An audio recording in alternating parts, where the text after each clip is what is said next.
ഇനി ഞാനൊരു egg masala Maggi ഉണ്ടാക്കുവാണ്. അതിനായിട്ട് നമുക്ക് ക്യാബേജും ക്യാരറ്റും അരിഞ്ഞ് നേരത്തെ വെക്കണം. മാഗിയും തയ്യാറാക്കി വെക്കണം.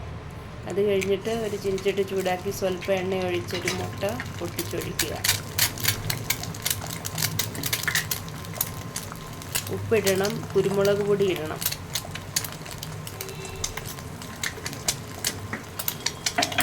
അത് കഴിഞ്ഞിട്ട് അത് ഇളക്കി യോജിപ്പിക്കുക.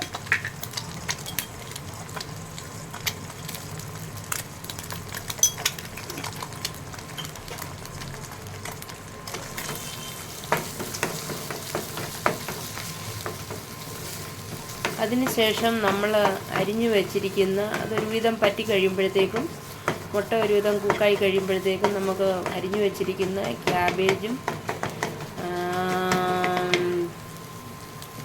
ക്യാരറ്റും കൂടി അതിലേക്കിടണം. അതിലേക്കിട്ട് ജസ്റ്റ് വഴറ്റിയെടുക്കണം.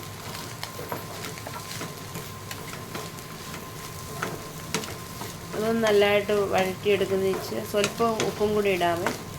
ഇട്ടിട്ട് ഇച്ചിരി എരിവ് വേണമെന്നുണ്ടെങ്കിൽ അതിനകത്ത് സ്വല്പം മസാല ഇടാം. കുരുമുളക് പൊടി ഇടാം, അല്ലെങ്കിൽ ഏതെങ്കിലും ചിക്കൻ മസാലയുടെ പൊടിയോ എന്തെങ്കിലും ഇടാം. അത് കഴിഞ്ഞിട്ട് നന്നായിട്ട് വരുന്ന കഴിഞ്ഞതിന് ശേഷം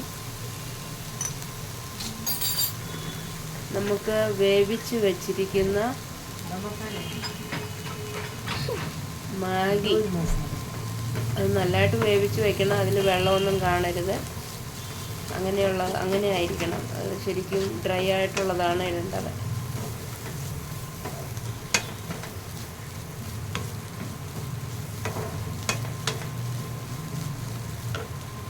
ഒരു ഹാഫ് കുക്ക് കഴിഞ്ഞ് കഴിഞ്ഞാൽ നമുക്കിത് വേവിച്ച് വെച്ചിരിക്കുന്ന മാഗി അതിലേക്ക് ഇടാം.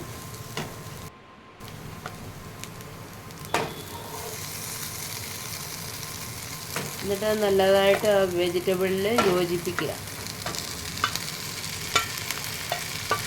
നന്നായിട്ട് ഇളക്കി അത് കഴിഞ്ഞിട്ട് നമുക്ക് അതിലേക്ക് സോയാ സോസ് ഉണ്ടെങ്കിൽ അത് ചേർക്കാം. അതുകൂടാതെ ടൊമാറ്റോ സോസും ചേർക്കാം.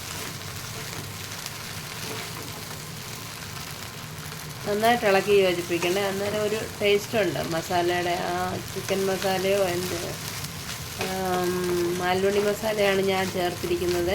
ചിക്കൻ മസാല ചേർത്ത് കഴിഞ്ഞാലാണ് ഇച്ചിരൂടെ ടേസ്റ്റ്. അത് ഇട്ട് യോജിപ്പിക്കാം. നന്നായിട്ട് യോജിപ്പിച്ചിട്ട്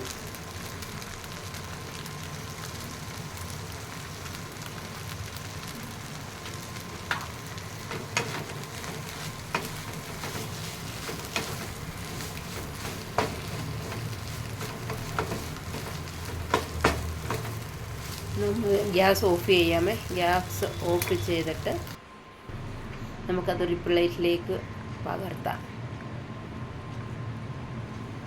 ഇതെങ്ങനെയുണ്ടെന്ന് നിങ്ങളുണ്ടാക്കി നോക്കിയിട്ട് കമൻ്റ് ഇടണേ.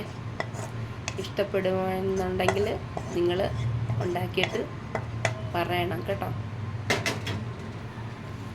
എൻ്റെ വീഡിയോ വാച്ച് ചെയ്തതിന് എല്ലാവർക്കും താങ്ക്സ്. ഇഷ്ടപ്പെട്ടാൽ സബ്സ്ക്രൈബ് ചെയ്യണേ.